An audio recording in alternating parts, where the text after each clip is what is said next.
এবার আসন্ন লোকসভা নির্বাচনের পূর্বেই বিজেপির কর্মী বৈঠকে বিজেপি কর্মীকে বেধড়ক মারধরের অভিযোগ তৃণমূলের বিরুদ্ধেই।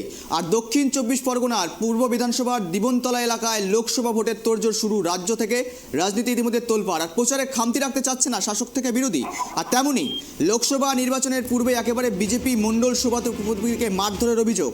বিজেপির মণ্ডল সভাপতিকে মারধরের অভিযোগ তৃণমূলের বিরুদ্ধে। ক্যানিং একেবারে উত্তপ্ত পরিস্থিতি তৈরি হয়েছে এই মুহূর্তে। আর এই সমস্ত বিষয় নিয়ে আমরা আপডেট নেব।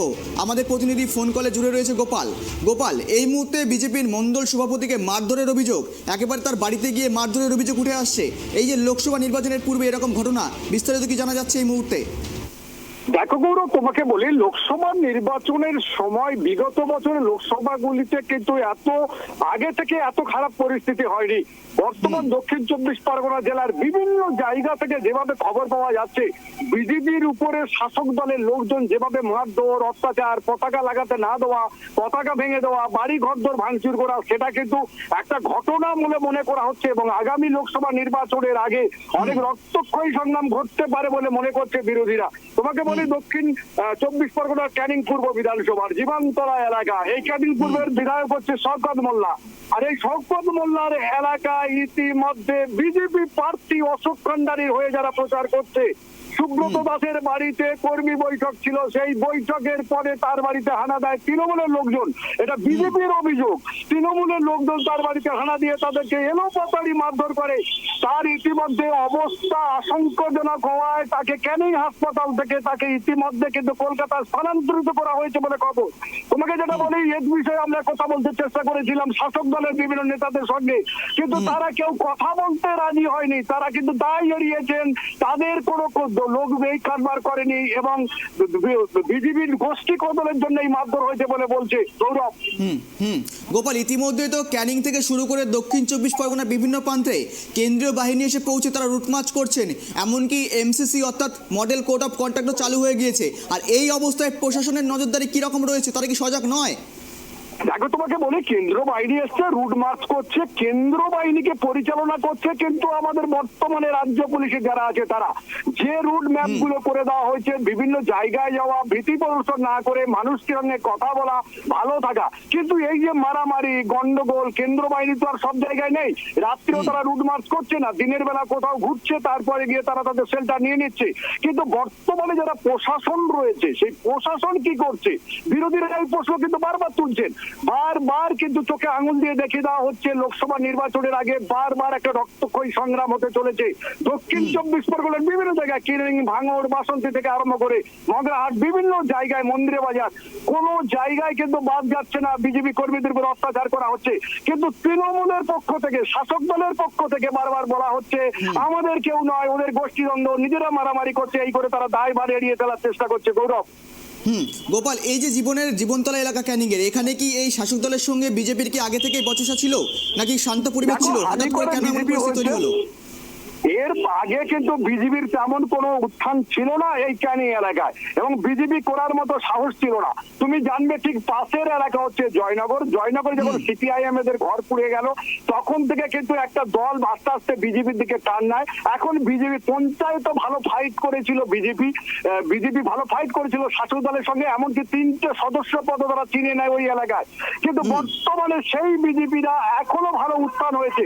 বিশেষ করে তার কারণ হচ্ছে ওখানে যে বিজেপির প্রার্থী রয়েছে, সে একটা হেভিওয়েট প্রার্থী, সেই প্রার্থীর সমর্থনে প্রার্থী এলাকায় পড়ে রয়েছে, তার সমর্থনে এলাকায় বেরোচ্ছে, সেটাই চক্ষুশূল হচ্ছে শাসক দলের বলে মনে করা হচ্ছে গৌরব। গোপাল, ইতিমধ্যে তো বলা যেতে পারে একেবারে রক্তাক্ত পরিস্থিতি তৈরি হয়ে গেছে লোকসভা নির্বাচনের পূর্বে বিভিন্ন এলাকায়, বিশেষ করে ক্যানিংয়ে যে চিত্র ধরা পড়ছে এক্সক্লুসিভলি আমরা দেখাচ্ছি ট্রাইব টিভির পর্দায়। এবার আপনারা দেখতে পাচ্ছেন সেই চিত্র। পাশাপাশি গোপাল, তোমাকে জানিয়ে রাখি যে তুমি যেমনটা জানালে, ক্যানিংয়ে ইতিমধ্যে আগে থেকে কোনো রকম বচসা ছিল না, হঠাৎ করেই এই বচসার সূত্রপাত, পাশাপাশি এই যে রক্তাক্ত পরিস্থিতি তৈরি হয়েছে, এই পরিস্থিতিতে কতটা প্রাসঙ্গিক, ভোট প্রচারে কতটা প্রভাব পড়বে শাসক দলের? দেখো, তোমাকে বলি, প্রভাব পড়া না পড়া কোনো ব্যাপার না। মানুষ যদি ভোট দিতে পারে নিশ্চিন্তে, মানুষ তাদের ব্যক্তিগত স্বাধীনতা ব্যালট বাক্সে তারা প্রয়োগ করবে। যত ভীতি প্রদর্শন করা হোক না কেন, যত মারধর করা হোক না কেন, ভয় দেখানো হোক না, ঘর ভাঙানো হোক না, মানুষের মনের মধ্যে যাকে ভোট দেবে সিদ্ধান্ত নিজে তারা করবে। তবে এই যে ভয় দেখানো, এই যে তাদের উপর অত্যাচার করা, এটা জাস্ট আগে প্রভাব ফেলার চেষ্টা করা হচ্ছে বলে মনে করা হচ্ছে।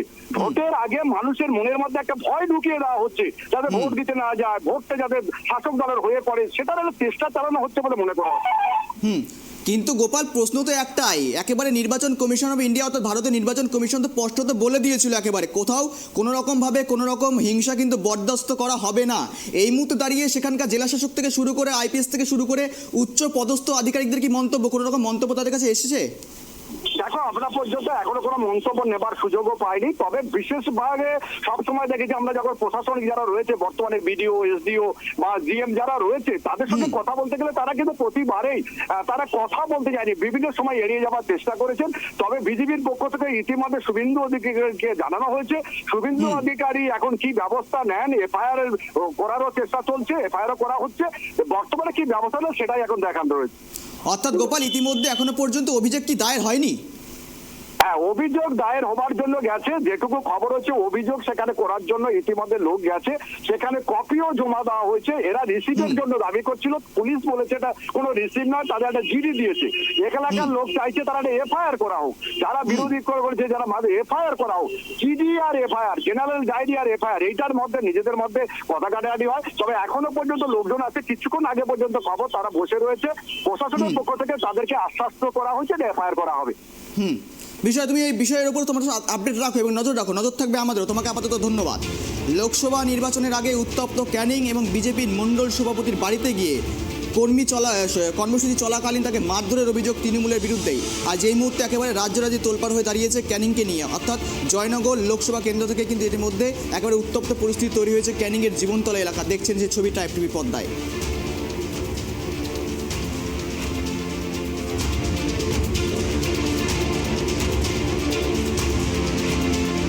দেখুন, আজকে ভারতীয় জনতা পার্টির একটি কর্মী বৈঠক ছিল ক্যানিং পূর্ব বিধানসভার মঠের দিকে অঞ্চলের বিজেপির মণ্ডল সভাপতি সুব্রত দাসের বাড়িতে। আমাদের কার্যকর্তাগণ নির্বাচন কমিশনকে সমস্ত তথ্য জানানোর পর পারমিশন পেয়েছে। সেখানে সকাল 8:30 ঘটিকায় ক্যানিং পূর্ব বিধানসভার বিধায়ক শওকত মোল্লার গুন্ডা বাহিনী হোসেন শেখের নেতৃত্বে 200 থেকে 250 জন দুষ্কৃতী সশস্ত্র আর্মস সহ টোটাল সুব্রত দাসের বাড়িটা ঘিরে নিয়ে অকথ্যভাবে মারধর করে।